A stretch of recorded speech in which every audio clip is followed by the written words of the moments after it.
All right, here we are again, round number 4 for today. I think it's round 4, isn't it? I lost count. But we're here with Emerson Axum. Man, you had a stellar year this year racing that 410 sprint car. Tell us about it. Yeah, we had a great year, honestly. I mean, it was. I didn't have a whole lot of expectations going into it.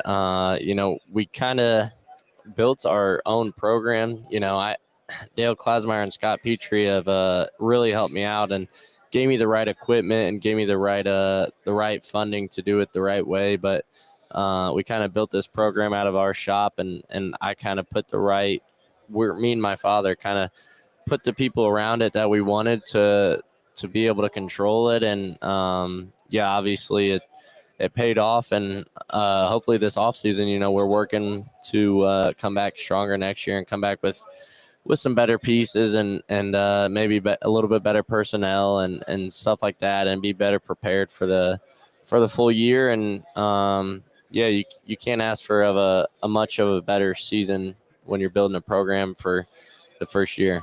Yeah, no, you really go ahead, Phil. This first year in a 410. What'd you do before this? So first year in a 410 wing sprint car. Wing, okay. Yep. What'd you race before? I've ran the past 3 years. I ran full-time USAC midgets and non-wing sprint cars. Okay, well, very cool. You didn't get to come to our Hutch race then, did he? No, not yet. Maybe you get in a Crown car. But yeah, I ran a couple of times, but I ran the mile, Terre Haute, and then Eldora. There you go. The Crown car. Yeah, we bring the Crown cars to Hutch, to our track that we promote. So really, we had a fun time there. It's a half-mile track, dirt. Okay. Yeah, it was a lot of fun. Yeah, but coming back this year too. Definitely. You don't need me to tell you, but I think you definitely turned a lot of heads this year, racing what you did, your success at Knoxville and some of these other tracks around here. So what are you doing going into 2025 as far as what kind of schedule are you going to run? Are you going to try to do some more races on the national level, or what do you got? What do you got scheming there? Honestly, that's kind of above my pay grade, but I can tell you what the options are. They just tell you what track we're racing this week, right? And you tell just me show up with tell me to be bag. there with my helmet and Man, say, what a gig! What a gig! No, actually, a lot of time it's ran out of my shop, so I just ride with them in the rig. But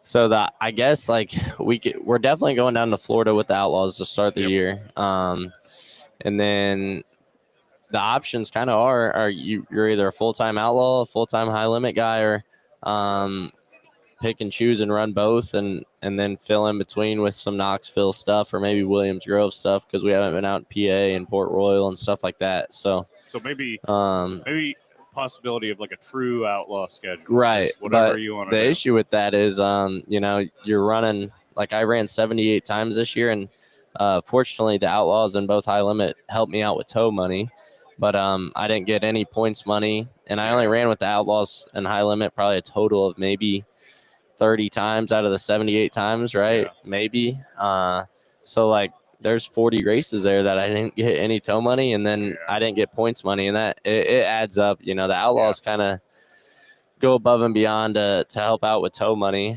So there's just a lot of things that factor into it, and financially it makes the most sense to just jump on the tour right now, But the goal with this team is to be racing with these guys for the next 5 to 10 years.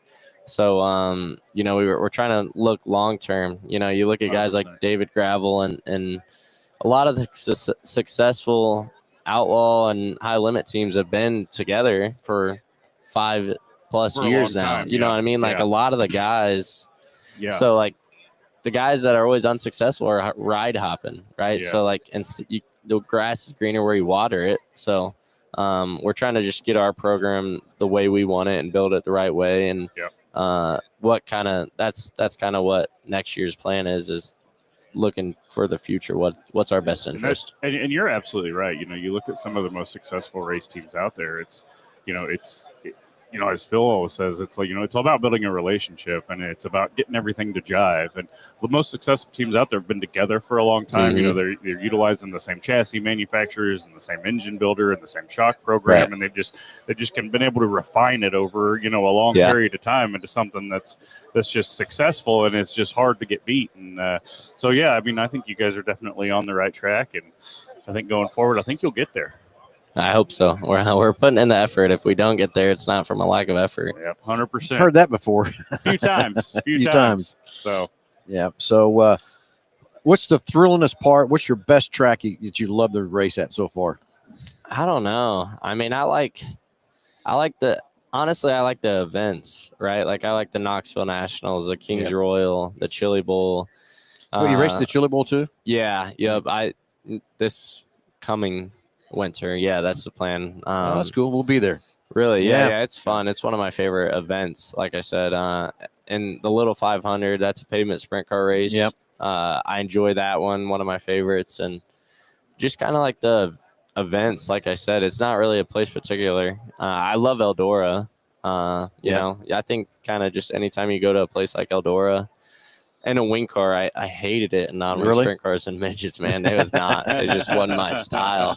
But you get a wing car out there, and the track widens out a lot more than you think, just because you build grip in a lot of other places than just one spot all around. You know, I mean, non-wing sprint cars, they just run the fence all the time. Just run the fence, you're wide open, never let off. Literally in the staging, knowing exactly where you're running, and it's just like, I don't know. I don't enjoy that. Right?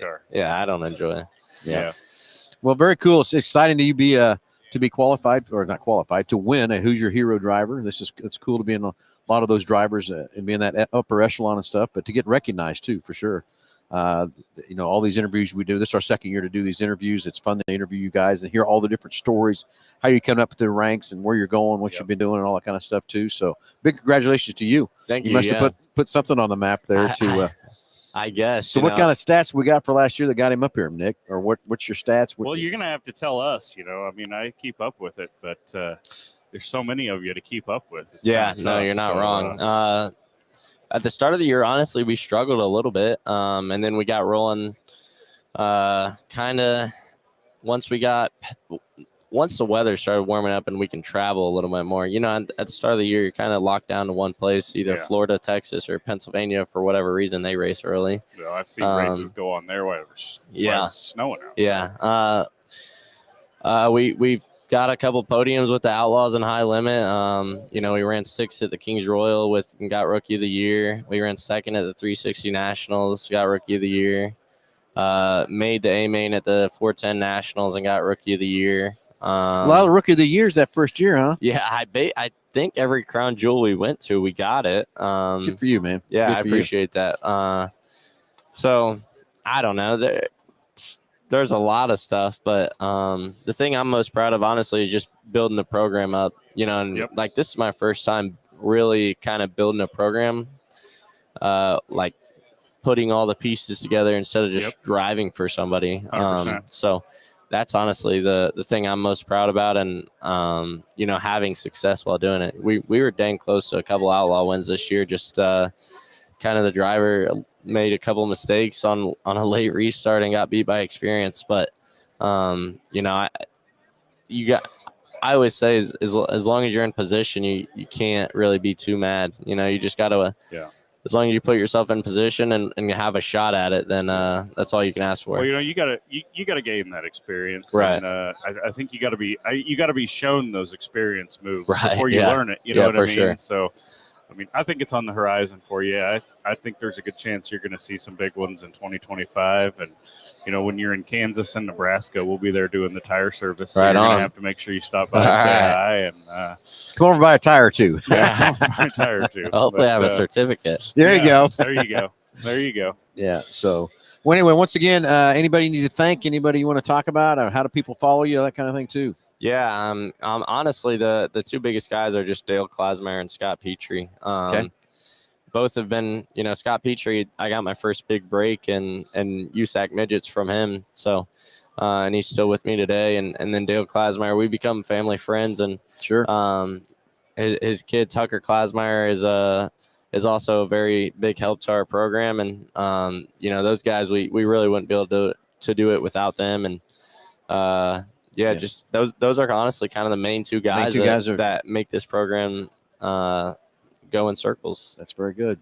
That's what we like to do too. We like to go in circles. We like to go in circles. So. Well, anyway, congratulations again, buddy. Thanks for hanging out with us. You. Congratulations on being a 2025 Who's Your Hero driver. And thanks for taking some time out with us and telling us your story. Yeah, appreciate it. Appreciate it very much. Good luck in Yep. 2025 Thank and go you. kick We'll some see you ass, on buddy. the road somewhere. Okay. All right. All right, buddy. Tune in next, but I think we're getting down to the wire. Just a couple more to go, Couple right, Nick? more here, about an hour. About an hour, we'll be back with the next 2025 Who's Your Hero Driver.